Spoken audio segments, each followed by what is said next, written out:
সম্মানিত উপস্থিতি, আল্লাহ তাআলা বলছেন আলিফ লাম মিম, এই তিনটি অক্ষর, এটা একটা আয়াত, এটা একটা কি আয়াত, কিন্তু এর কোনো তর্জমা বিশ্বনবী প্রকাশ করেননি। আল্লাহ জানাছেন কিনা আমরা জানি না, তবে আমরা বিশ্বাস করি এই তিনটি অক্ষরের একটা রহস্য আছে। কি বলেন? যে রহস্যটা পরকালে প্রকাশ হবে, ইহকালে প্রকাশ হবে না। আল্লাহ কোনো কিছু অযথা সৃষ্টিও করে না, অযথা বলেনও নেই। আল্লাহ কি কোনো কথা অযথা বলে? প্রয়োজন ছাড়া কোনো কথা আল্লাহ বলেন না, আবার কোনো কিছু প্রয়োজন ছাড়া সৃষ্টিও করেন নাই। আহাসিবান নাস, মানুষেরা কি ধারণা করে নাকি যে আইয়ে তো রাখু, তাকে একেবারে দায়িত্বহীনভাবে ছেড়ে দেওয়া হয়েছে, সে যা মনে করে তাই করবে, এরকমভাবে তো মানুষকে ছেড়ে দেওয়া হয়নি। আইয়া কৌলু আমান্না, সে বলবে আমি ঈমান এনেছি, মুসলমান হয়েছি, এই যে ঈমানের কাজকাম করতেছি, এতটুকু বললেই যে আমি তাকে ছাড় দেব, ছাড়পত্র দেব, কথাটা সঠিক নয়। ওহুম লা ইফতানুন, তাদেরকে যাচাই বাছাই করা হবে না, পরীক্ষা নিরীক্ষা করা হবে না, বিনা পরীক্ষায় তারা জান্নাতে যাওয়ার ছাড়পত্র পাবে। এটা পাগলামি ছাড়া আর কিছু নয়। যাচাই আমি করব, যাচাই আমি করব। ঈমান আনার পরে ইবাদতের মধ্যে দুটো অংশ আছে। কয়টা অংশ? একটা অংশ ইবাদত করলে দুনিয়ার কেউ দুশ্মন হবে না, এরকম অংশ কিন্তু আছে। বলেন তো সেই অংশগুলো কি কি? যেমন নামাজ পড়বেন, দুনিয়ার কেউ শত্রু হবে না। ফেরাউনও যদি আপনার দেশের রাষ্ট্রপতি হয়, নামাজে কোনো বাধা দেবে না। দেখেন না তাবলিগ জামাতের ভাইয়েরা নামাজ পড়ে, কোনো বাধা আছে? বিভিন্ন পীর সাহেবের মুরিদরা নামাজ পড়ে, কোনো বাধা আছে? নামাজের জন্য কোনো কেস আছে? গ্রামের মাতব্বর, সমাজের মাতব্বর, দেশের মাতব্বর যারা, কেউ কিন্তু নামাজি লোকের উপর মামলা করে না যে লোকটা নামাজ পড়লো কেন। কথা বোঝেন নেই? রোজার ওপরে কোনো মামলা হবে? আপনি সারা বছর রোজা করলে কেউ কারো সমস্যা? হজ করলে তার মামলা আছে? তাহলে ইসলামের ইবাদতগুলো দুই ভাগে বিভক্ত। এক ভাগের মধ্যে কোনো বিপদ নাই এবং সেখানে ঈমানের অগ্নি পরীক্ষা নাই। দান খরচ যদি সারাদিন ধরে করেন, কোনো বাধা আছে? আপনার সমস্ত সম্পদ দান করে দিলে কেউ কি কেস করবে? মানুষ খুশি হবে, হবে না? সারাদিন সালাম দিয়ে বাড়াবেন মানুষও, আপনার মামলা হবে? মামলা কিন্তু হবে না। ইবাদতের আর একটা অধ্যায় আছে, যে অধ্যায়টা হলো জামানা পাল্টাবার, সমাজ পাল্টাবার, দেশ পরিবর্তন করা। দেশ পরিবর্তন করা মানে কি বাংলাদেশ নাম পরিবর্তন করে অন্য নাম না, এই পরিবর্তন নয়। এই পরিবর্তন হলো দেশের কৃষ্টি, কালচার, তাহাজিব, তামুদ্দুন, অর্থনীতি, রাজনীতি, সমাজনীতি, নেতৃত্বের পদ সমূহ পরিবর্তন করে নতুন একটা ব্যবস্থা চালু করা। এই অধ্যায়ের ইবাদতটা এটা বাধামুক্ত নয়, বাধা যুক্ত। কথা কি বুঝতে পারছেন? তাহলে কিছু ইবাদত আছে যেটা বাধা নেই, বরং সমাজের লোক তাকে ভালোই মনে করে কি না? যেমন এই যে উজু করার শেষে আপনারা পড়ুন, লেখা আছে না বিভিন্ন জায়গায় যে কলেমা শাহাদত পড়ুন, আশহাদু আল্লা ইলাহা ইল্লাল্লাহ। তো কালেমা শাহাদত উজু করার পর আপনি যদি পড়েন, কোনো বাধা আছে? কিন্তু এই কালেমা শাহাদত যদি সমাজে বলা শুরু করেন, বাধা হবে কি না? যেমন ধরেন, আমি সাক্ষী দিচ্ছি আল্লাহ ছাড়া কোনো ইলাহা নাই। এই ইলাহা মানে কি? ইলাহা মানে আইনের মালিক। এর আর একটা অর্থ হচ্ছে এই কাজের জন্য আমি নিজেকে পেশ করতেছি, আশহাদু, আমি নিজেকে শাহাদাত করতেছি। সেটা হলো যে আমি আল্লাহর আইন ছাড়া কারো আইন মানি না। এই কথা সমাজে বললে, এই কলমা শাহাদত বললে কি আপনার বিপদ হবে কি না? হবে না? যে আল্লাহ ছাড়া কারো আইন আপনি মানেন না, এই কথা বললে কি বিপদ হবে কি না? তাহলে আল্লাহ ছাড়া কারো আইন যদি না মানেন, যে আইনগুলো চলতেছে সে আইনগুলো কে মানবে? তাহলে বলে আমরা এগুলো মানি না, আমরা কার আইন মানি? আল্লাহর আইন মানি। এটাই হচ্ছে কলমা শাহাদতের শিক্ষা। ওয়া আশহাদু আন্না মুহাম্মাদান আবদুহু ওয়া রাসূলুহু, আর আমি এও ঘোষণা করতেছি আমার নবী মুহাম্মদ আল্লাহর কর্মচারী এবং তার দায়িত্বপ্রাপ্ত একজন রসুল, আল্লাহর দেওয়া দায়িত্বপ্রাপ্ত একজন রসুল। তিনি তো রসুল, আপনার কে? আপনার হচ্ছেন এর নিরঙ্কুশ নেতা। আল্লাহ নবী যেমন ধর্মীয় নেতা, আল্লাহ নবী তেমন রাজনৈতিক নেতা, ঠিক না? আচ্ছা, ধর্ম পালন করবেন কাক দেখে? বিশ্বনবীকে দেখে, এই তো কথা। ভাত খাবেন, ভাত খাওয়ার পদ্ধতি, পায়খানা যাওয়ার পদ্ধতি, কাপড় পরার পদ্ধতি আছে না, এগুলো সব কিছু কার কাছ থেকে শিখবেন? মুহাম্মদ সাল্লাল্লাহু আলাইহি ওয়াসাল্লামের কাছ থেকে শিখবেন, তাই না? কিন্তু বিশ্বনবীর কাছ থেকে রাজনীতি শেখা লাগবে কিনা? তিনি রাষ্ট্র শাসন করছে কিভাবে, মানে বিশ্বনবী দাঁড়িয়ে রাখছে কিভাবে, সেভাবে দাঁড়িয়ে রাখবেন। বিশ্বনবী কাপড় পরছে কিভাবে, সেভাবে আপনি কাপড় পরবেন। কিন্তু বিশ্বনবী রাষ্ট্র শাসন করলো কিভাবে, সেভাবে কি রাষ্ট্র শাসন করা লাগবে না? বিশ্বনবীর ভাত খাওয়া যদি সুন্নত হয়, তা রাষ্ট্র শাসন করা ওটা কি? বোঝেন না আমার কথা? তাহলে বিশ্বনবীর সুন্নত দুই ভাগ করলেন আপনি, এক ভাগ মানবেন আর এক ভাগ মানবেন না। বিশ্বনবীর 10 বছর রাষ্ট্র শাসনের এই সুন্নতটা মানা লাগবে কিনা? তিনি রাষ্ট্রের বিচার ব্যবস্থা করছেন তার নিজের তৈরি করা আইন দিয়ে না আল্লাহর আইন দিয়ে? কোরআনের আইন দিয়ে করে নাই? কোরআনের আইন দিয়ে বিচার চালাতে হবে, রাষ্ট্র শাসন করতে হবে, এটা নবীর সুন্নত কিনা? এটাও কিন্তু নবীর সুন্নত। কিন্তু অনেকেই বলে মেসওয়াক করা সুন্নত, সালাম দেওয়া সুন্নত। হ্যাঁ, আমরা সবই স্বীকার করি, এগুলো সবই সুন্নত। কিন্তু 10 বছর রাষ্ট্র শাসন করলো, রাষ্ট্রপতি ছিলেন, এরা ইসলাম ক্ষমতায় নিয়ে যায়, ইসলাম দিয়ে রাষ্ট্র শাসন করায়, এটা কি বিশ্বনবীর সুন্নতের মধ্যে পড়ে কি পড়ে না? পড়ে না? তাহলে এই সুন্নতের কথা তো কেউ বলে না। তাহলে এই সুন্নতের কথা বলতে গেলেই বাধা আসবে। এই জন্য ইবাদত দুই ধরনের। ইবাদত কয় ধরনের? একটা হলো ব্যক্তি সংশোধনের ইবাদত। জোর বলুন কি? ব্যক্তি সংশোধনের ইবাদত। এই ইবাদতে কোনো বাধা নেই, আপনি নিজে নিজে পিসাব হয়ে যাবেন, কোনো বাধা নাই। কিন্তু আরেকটা ইবাদত হলো সমাজ, পরিবার, সমাজ এবং দেশ, এটা সংশোধনের ইবাদত। পরিবার এক নম্বর, কি জোরে বলুন? পরিবার, সমাজ এবং রাষ্ট্র, এটা সংশোধন করার ইবাদত। এই ইবাদত কোনটা? পরিবার, সমাজ এবং রাষ্ট্র সংশোধনের ইবাদতটা হলো ইসলামী আন্দোলন। ইসলামী আন্দোলনটা হলো পরিবার, সমাজ এবং রাষ্ট্র ব্যবস্থাকে সংশোধন করা। কিভাবে সংশোধন করা? যা কিছু ভুল আছে সে ভুলগুলোকে বিদায় করা। রাষ্ট্র ব্যবস্থায় ভুল আছে, প্রথম সংবিধান আছে, যে সংবিধান সংসদে আছে, এটা কি মানুষের তৈরি করা না আল্লাহর তৈরি করা? তাহলে মানুষের তৈরি করা সংবিধান আছে, তো এই সংবিধান সংশোধন করবেন কি দিয়ে? ওই সংবিধান পরিবর্তন করে আল্লাহর কোরআনটাকে ওখানে সংবিধান বানাতে হবে। এই যে একটা আন্দোলন, এই আন্দোলনটাকে বলা হয়, এটা হলো ইবাদতের দ্বিতীয় অধ্যায়। ইবাদতের দ্বিতীয় অধ্যায়, যেটা কোরআন শরীফে জিহাদ ফি সাবিলিল্লাহ বলা হয়েছে।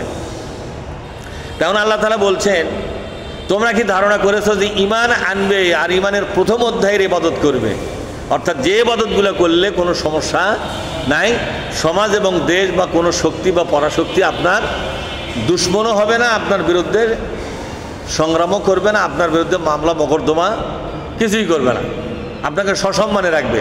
কিন্তু ইসলামের দ্বিতীয় অধ্যায়ের ইবাদত যখন শুরু করবে, তখন সর্বপ্রথম রাষ্ট্রীয় শক্তি আপনার বাধা হয়ে দাঁড়াবে। আমার কথা বোঝেননি? বাধা হয়ে দাঁড়াবে। তা আল্লাহ তাআলা বলছেন যে এই দ্বিতীয় অধ্যায়ের ইবাদত না করা পর্যন্ত আমি তোমাদেরকে ছাড়পত্র দেব না। যেমন একটা আয়াতে আল্লাহ বলছেন, আফা হাসিবতুম আন তাদখুলুল জান্নাহ, তোমরা কি মনে করছো যে জান্নাতে যাবে, সেই হিসাব করে বসে আছো? ওই যে ইসলামের প্রথম অধ্যায়, ইবাদতের যে 2 অধ্যায়, তার প্রথম অধ্যায়টা শুরু করেছে। বলেন তো প্রথম অধ্যায় কি কি? এই জেকার, আজকার, নামাজ, রোজা, দান খরাত, দাড়ি, টুপি, জুব্বা, বিসমিল্লাহ বলে খাবার খাওয়া, খাওয়ার শেষে আলহামদুলিল্লাহ পাঠ করা, আছে না এগুলো? বিভিন্ন সময় দোয়া দুরুদ পাঠ করা, পায়খানার দোয়া, পেশাবের দোয়া, স্ত্রী পরিবারের সাথে বিভিন্ন সময় দোয়া আছে না, এগুলো দোয়া দুরুদ পাঠ করে। এগুলোর মধ্যে কোনো বিপদ কিন্তু, এগুলা কোনো লোকই আপনার দুশ্মন হবে না। যেই বলবেন আমি সমাজ সংশোধন করতে চাই, বলে কীরকম সমাজ সংশোধন হয়? হলো এই সমাজের তাগুত মার্কা নেতাদেরকে বিদায় করা। যেমন সমস্ত যুগে নবী রাসূলগণ 2 দফার দাওয়াত দিয়েছেন। ওয়ালাকাদ বাআসনা, বলেন ওয়ালাকাদ বাআসনা ফি কুল্লি উম্মাতিন রাসূলা আন ইবুদুল্লাহ ওয়াজতানিবুত তাগুত। কোন আল্লাহু আকবার। ওয়ালাকাদ বাআসনা, আমি অবশ্যই প্রেরণ করেছি, ফি কুল্লি উম্মাত, প্রত্যেক জনপদে, রাসূলা, রসুল প্রেরণ করেছি। তাদের দাওয়াত ছিল 2 দফা। কয় দফা? 1 দফা হলো আন ইবুদুল্লাহ, তোমাদের সকলকে আইন মানতে হবে কার? আল্লাহ। অর্থাৎ জাতীয় সংসদের প্রধান ব্যক্তি থেকে চৌকিদার পর্যন্ত সমস্ত লোক আল্লাহর আইনের গোলাম। কার গোলাম? আল্লাহর আইনের গোলাম। আল্লাহ হবে আইনের মালিক, আর আমরা সে আইন সবাই মেনে চলতে বাধ্য। আর কি? ওয়াস্তানিবুত তাগুত, আর তাগুতদেরকে বিদায় করে দাও, বিসর্জন দাও। এই যে হিন্দুরা যে দুর্গা পূজা করলো, কয়েকদিন পরে বিসর্জন দেয়নি? কার মধ্যে? পানির মধ্যে দেয়নি? যাতে উঠতে না পারে তাকে পাওতে খুঁচে খুঁচে যাতে উঠবে না পারে, এমন বিসর্জন দিয়েছে যে আর কোনোদিন যা তুই উঠিস না। ওরা যেমন বিসর্জন দিয়েছে, আমাদের তাগুতদেরকে বিসর্জন দেওয়া লাগবে। কিভাবে বিসর্জন দেওয়া লাগবে? সমস্ত ক্ষমতার চেয়ারগুলো থেকে আল্লাহদ্রোহী, ইসলাম বিরোধী, হাদিস বিরোধী, ইসলামী শাসন ব্যবস্থা বিরোধী এই নেতাদেরকে বিদায় করতে হবে। কি করতে হবে? এই নেতাদেরকে বিদায় করতে হবে। এটা নবী রাসূলদের 2 নম্বর দফা। কয় নম্বর দফা? তো নবীদের যদি 2 নম্বর দফা হয় দাওয়াতের, তাহলে আমাদের দাওয়াতের কয় দফা হওয়া উচিত? শুধু আমরা ইবাদত করবো, কিন্তু তাগুতের বিরুদ্ধে আমরা কোনো কথা বলবো না, তাহলে কি আমাদের ইবাদতটা পূর্ণ হলো? হ্যাঁ, 1 পাওতে যাই হাঁটে লেপে লেপে, তার হাঁটা কি পূর্ণতা? পূর্ণতা কিন্তু নয়। সম্মানিত ভাইয়েরা, তা আল্লাহ তাআলা বলছেন যে তোমরা যতক্ষণ পর্যন্ত জিহাদ ফি সাবিলিল্লাহ, অর্থাৎ ইসলাম কায়েমের আন্দোলন, আল্লাহর কোরআনের বিধান কায়েমের আন্দোলন, যেটাকে বলা হয় ইসলামী শাসন ব্যবস্থা। বলেন তো কি? ইসলামী শাসন ব্যবস্থা কায়েমের আন্দোলন না করবে, ততক্ষণ পর্যন্ত জান্নাতে যাওয়ার কোনো অনুমতি তোমাদেরকে দেওয়া হবে না। এই আন্দোলন বাদ দিয়ে যদি জান্নাতে যাওয়ার আশা করে থাকো, তাহলে এটা তোমাদের একটা ভুল ধারণা। কি ধারণা? জোরে কর। ভুল ধারণা। এটা ভুল ধারণা। সম্মানিত উপস্থিতি, মতো এই কথাটা আপনারা বোঝেন যে ইসলামী আন্দোলন না করলে কোনো লোকের জান্নাতে যাওয়ার ফয়সালা আল্লাহ দেবেন না। এ কথা আল্লাহ কোরআনে চূড়ান্তভাবে ঘোষণাই দিয়ে ফেলেছে। আপনি কি কোরআনের এই আয়াতটা অস্বীকার করবেন, যেখানে বলাই হচ্ছে যতই ইবাদত করো, আফা হাসিবতুম আন তাদখুলুল জান্নাতা ওয়ালাম্মা ইয়ালামিল্লাহুল্লাযীনা জাহাদু মিনকুম ওয়া ইয়ালামাস সাবিরিন।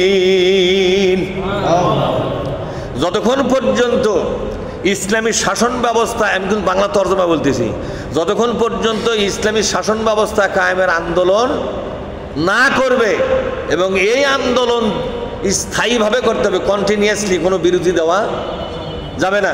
মৃত্যু পর্যন্ত এই আন্দোলনই করে যে তোমার জীবন সমাপ্ত করতে হবে। এটা যদি তুমি না করো, অবশ্যই আমি আল্লাহ তাআলা তোমাকে জান্নাতে যাওয়ার কোনো অনুমতিপত্র দেব না। যত ইবাদত নিয়েই পরকালে যান, আপনি জান্নাতে যেতে পারবেন না। কারণ আপনার আমল নামের মধ্যে কি নাই? ইসলামী শাসন ব্যবস্থা কায়েমের আন্দোলন নাই। আজকে গার্মেন্টসে চাকরি করে আপনারা কি কষ্টকর জীবন আপনাদের, সেটা আমার জামাই থাকার কারণে আমি বুঝা ফেলাছি। আয় আয়, এটা একটা চাকরি?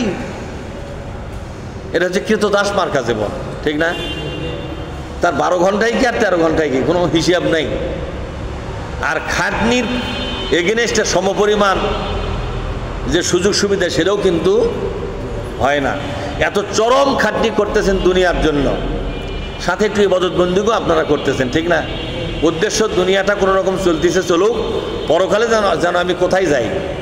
জান্নাতে যাই। আচ্ছা বলেন তো, এই দুনিয়ার জীবন সমাপ্ত করার পরে যে নামাজ পড়তেছেন, রোজা করতেছেন, যে ইবাদত বন্দেগী করতেছেন, এটা নিয়ে পরকালে যাচ্ছেন কিসের আশায়? বলেন, আপনার মনের দিক থেকে বলেন। জান্নাত, একটু দান খরচ তো করতেছেন জান্নাতের আশায়, কিন্তু জান্নাতের মালিকটা কি আমরা? কোন পীর সাহেব, কোন মসজিদের ইমাম কি জান্নাতের মালিক? জান্নাতের মালিক কি শর্ত দিল? শর্ত পূরণ করবেন না? শর্তটা কি? যতক্ষণ পর্যন্ত তোমরা ইসলামী শাসন ব্যবস্থা কায়েমের আন্দোলনে অংশগ্রহণ না করবে, তোমার আমলনামার মধ্যে দেখা হবে ওই কাজটা আছে কি নাই। তাহলে দেখো একটা উদাহরণ, নামাজ ইয়াস আছে, রোজা আছে, হজ আছে, দান খরাত আছে, দাড়ি টুপি জুব্বা আছে, নফল নামাজ আছে, নফল ইবাদত আছে, মোস্তাহাব আমল আছে, সব আছে, একটা জিনিস নাই, সেটা কি বলেন তো? ইসলামী আন্দোলন। এটা নাই, যখন এটা থাকবে না তখন জান্নাতে যাওয়ার অনুমতি ক্রস চিহ্ন আসবে। কি চিহ্ন আসবে? এটাকে আমি বানায় বলতেছি না, আল্লাহ নিজেই বললেন। তা আল্লাহ তাআলা বলছেন যে শোনো, তোমাদেরকে বিনা যাচাই বাছাই কিন্তু ছেড়ে দেওয়া হবে না। আর যাচাইটা হলো ইসলামী আন্দোলন করেছো এবং এই আন্দোলনে তুমি টিকেছিলে, অবিচল ভাবে ছিলেন। অসবিরিন মানে অবিচল থাকা। কি থাকা জন্য? এখন অবিচল মানে কি? বিচলিত না হওয়া, বিচ্ছিন্ন না হওয়া, এখান থেকে সরে না যাওয়া। সম্মানিত হাজিরিন, আজকে বাংলাদেশে 54 বছর ধরে এই বাংলাদেশ চলছে, ঠিক না? এই বাংলাদেশ স্বাধীন হয়েছে কত বছর ধরে? 54 বছর ধরে স্বাধীন হয়েছে। স্বাধীন হয়েছে কেন? কারণ শোষণ এবং বঞ্চনা, জুলুম, নির্যাতন আর মানুষের মধ্যে সুবিচার কায়েম ছিল না। সুবিচার কায়েম ছিল কি? পাকিস্তানিদের দ্বারা কি দেশে সুবিচার ছিল? সুবিচার ছিল না। তাহলে যে বঞ্চনার বিরুদ্ধে, যে অন্যায়ের বিরুদ্ধে যে সুবিচার প্রতিষ্ঠা করার জন্য একটা ইনসাফপূর্ণ বাংলাদেশ, একটি মানবিক বাংলাদেশ তৈরি করার জন্য 1971 সালে যুদ্ধ হলো। সেই রকম কাঙ্ক্ষিত বাংলাদেশ আমরা পেয়েছি? বলেন, কাঙ্ক্ষিত বাংলাদেশ আমরা পাই নাই। কারণ আল্লাহই বলেছেন, যতক্ষণ পর্যন্ত এই দেশে কোরআনী বিপ্লব না হবে সত্যিকার শান্তি কোনোদিন এখানে প্রতিষ্ঠিত হবে না। যখন হবে সত্যিকার শান্তি প্রতিষ্ঠিত হবে না। তাহলে 1971 থেকে 2025 54টা বছর এদেশে জেনা বন্ধ হয় নাই। যখন ঠিক না? এদেশে অবিচার বন্ধ হয় নাই, দুর্নীতি বন্ধ হয় নাই, লুটপাট বন্ধ হয় নাই, রাহাজানি বন্ধ হয় নাই, চাঁদাবাজি বন্ধ হয়েছে হয় নাই, মানুষ মানুষকে নিজের স্বার্থে হত্যা করা বন্ধ হয় নাই, কোথাও আমাদের নিরাপত্তা নাই। খাদ্য, বস্ত্র, বাসস্থান, শিক্ষা, চিকিৎসা, এই 5টা মৌলিক প্রয়োজনের সাথে আর একটা মৌলিক প্রয়োজন, সেটা হলো নিরাপত্তা। নিরাপত্তাই যদি না থাকে, এই 5টা পূরণ থাকলেও কিন্তু বেঁচে থাকা যাবে না। সে সত্যিকার এই 6টা মৌলিক প্রয়োজনকে আজকে পূরণ হয়েছে আমাদের? কোনো পরিবারে কোনো নিরাপত্তা আছে, শান্তি আছে বলেন? নাই। কোনো বিচার নাই। যেখানেই যান সেখানে দুর্নীতি দেয়া ছেয়ে গেছে, পাহাড় সমান দুর্নীতি। এই ভয়াবহ একটা জাহিলিয়াত চলছে এই দেশে। এই জাহিলিয়াত মুক্ত বাংলাদেশ নির্মাণ করার জন্য শুধুমাত্র কোরআনের বিপ্লব ছাড়া সম্ভব নয়। 2টা পদ্ধতিতে সম্ভব। একটা হলো আল্লাহওয়ালা লোকদেরকে ক্ষমতায় বসাতে হবে, এটা প্রথম কথা। আল্লাহ নিজে বলছেন। কি বলছেন? 2টা কথা আল্লাহ বলছেন, আন আকিমুদ্দিন, তোমরা আমার দিন অর্থাৎ আমার কোরআনী শাসন ব্যবস্থা কায়েম করো। এই নির্দেশটা কার? আল্লাহ। তিনি আর একটা কথা বলেছেন, আন্নাল আরদা ইয়ারিসুহা ইবাদিয়াস সালিহুন, এই জমিনের শাসনভার থাকবে আমার আল্লাহওয়ালা বান্দাদের হাতে। কার হাতে থাকবে? তাহলে আল্লাহ শর্ত দিলেন কয়টা? একটা, শাসন ব্যবস্থা চলবে কার? এ কথা কে বলেছেন? আল্লাহ কিভাবে বলেছেন জানেন? قاتلهم حتى لا تكون فتنة ويكون الدين كله لله। তোমরা সংগ্রাম করো যতক্ষণ পর্যন্ত আমি যে শাসন ব্যবস্থা নাজিল করেছি। দিন মানে শাসন ব্যবস্থা। দিন মানে কি? দিন মানে কিন্তু এই রাতের পরে যে দিন সেই দিন নয়। এই দিন মানে হলো শাসন ব্যবস্থা। তোমরা আমার দেওয়া শাসন ব্যবস্থা জমিনে যতদিন পর্যন্ত কায়েম না হবে ততদিন তোমরা যারা ঈমান এনেছো, এ তোমরা ঈমান আনা লোকদের কাছে আমার দাবি। এ দাবিটা কার? কথা কয় না। দাবিটা কার? তোমরা যারা ঈমান এনেছো তোমরা যারা ঈমান এনেছো তাদের কাছে, তোমাদের কাছে আমার দাবি হলো, আমার নাজিল করা এই শাসন ব্যবস্থা যতক্ষণ পর্যন্ত জমিনে পূর্ণতা না পাবে, কায়েম না হবে, ততক্ষণ তোমরা আন্দোলনের ময়দান থেকে 1 ঘন্টার জন্য সরে যাবে না। এই নির্দেশটা কে দিলেন? ওই জান্নাতের মালিক, উনি দিলেন, যে জান্নাতের জন্য আমরা আজকে দোয়া করি, আল্লাহ আমাদেরকে জান্নাতুল ফেরদৌসটা দান করো। ওই জান্নাতুল ফেরদৌসের মালিক বলতেছে, ইসলামে আন্দোলন করো, ইসলামে আন্দোলন আমূল আমাকে 1 হাতে দিবে আর 1 হাতে তোমাকে জান্নাতটা দিয়ে দেবো। সুবহানাল্লাহ বললেন না? আর একটা জায়গায় আল্লাহ বলছেন, আলা সাবধান হবে, তোমাদের একটা চূড়ান্ত কথা আমি বলে দিচ্ছি, সাবধান হও। এই আলা শব্দ ব্যবহার করা হয় কি কারণে জানেন? শ্রোতাদেরকে একটা কথা বুঝাবার জন্য অত্যন্ত গুরুত্ব এবং অত্যন্ত মনোযোগ আকর্ষণ করার জন্য এবং সতর্ক করার জন্য সাবধান করে দে বলছি, শোনো, লাহুল খালকু ওয়া লাহুল আমরু, সৃষ্টি যার, সৃষ্টি জগতে আইন চলবে তার। এই সৃষ্টি জগতের মালিকানা কার বলেন তো? তাহলে এখানে আইন চলবে কার? বাংলাদেশে আইন চলতেছে কার? এটা পরিবর্তন করা ফরজ না নফল? এখন কারা করবে পরিবর্তন? তাদেরকে আল্লাহ বলছেন, আন আকিমুদ্দিন, তোমরা যারা ঈমান এনেছো আমার নাজিল করা শাসন ব্যবস্থা কায়েমের জন্য উঠে পড়া লাগো, ঝাঁপিয়ে পড়ো, ময়দানে কাজ করো। এখন প্রশ্ন করবেন যে আমরা আন্দোলন করতে করতে মরে গেছি কিন্তু কায়েম হয় নাই, তাহলে কি আমরা দাম পাবো না? কায়েম হলে না, হে দাম পাওয়া যায়, কায়েম তো হলোই না, তার আগেই তো মরে গেছি। বাংলাদেশে কোরআন কায়েমের আন্দোলন করতে যায় অনেক লোক মারা আগে গেছে না যায়নি? তাহলে ওরা মনে হয় দাম পায়নি। আল্লাহ কবে কায়েম না করে বলুক তোকে জান্নাত দেবো না, বলবে? আল্লাহ কি বলছেন? ওয়ামান ইয়াখরুজ মিন বাইতিহি মুহাজিরান ইলাল্লাহি ওয়া রাসূলিহি সুম্মা ইদরিকুহুল মাউতু ফাকাদ ওয়াকা আজরুহু আলাল্লাহ। কোন আল্লাহু আকবার। আল্লাহ পাক বলছেন, কি বলছেন জানেন? তোমরা বাড়ি থেকে বের হলে, আমার নাজিল করা শাসন ব্যবস্থা কায়েমের জন্য বাড়ি থেকে বের হয়ে গেলে, ভালো করে শোনো, এই শাসন ব্যবস্থাকে আমার আন্দোলন করতে যায়, হয় তোমাকে কেউ মেরে ফেলে দিল, অথবা এমনিতেই মারা গেলে তুমি, কিন্তু বিজয় এখনো হয় নাই। বিজয় না হোক, ফাকাদ ওয়াকা, বলেন ফাকাদ ওয়াকা আজরুহু আলাল্লাহ, তোমাকে দাম দেওয়াটা আল্লাহর জন্য ওয়াজিব হয়ে গেল। ইসলাম কায়েম আমি দেখবো না, তুমি ময়দানে থেকে মারা গেছো, আন্দোলন করতে করতে মারা গেছো, এখন তোমার এই আন্দোলন করার যে দাম, সে দামটা কি বলেন তো? সেটা হলো জান্নাতুল ফেরদাউস। সেটা কি? এই জান্নাতুল ফেরদাউসটা তোমাকে দেওয়াটা আমি আল্লাহর জন্য ওয়াজিব হয়ে গেল। তাহলে জান্নাতটা কোথায়? আল্লাহ রাসূল বলছেন, আল জান্নাতু, বলেন আল জান্নাতু তাহাতা সুয়ুফ। সুবহানাল্লাহ, কি সুন্দর কথা বলেছেন। আল জান্নাতু তাহাতা সুয়ুফি, জান্নাত আছে আন্দোলনের ময়দানে তলোয়ারের নিচে।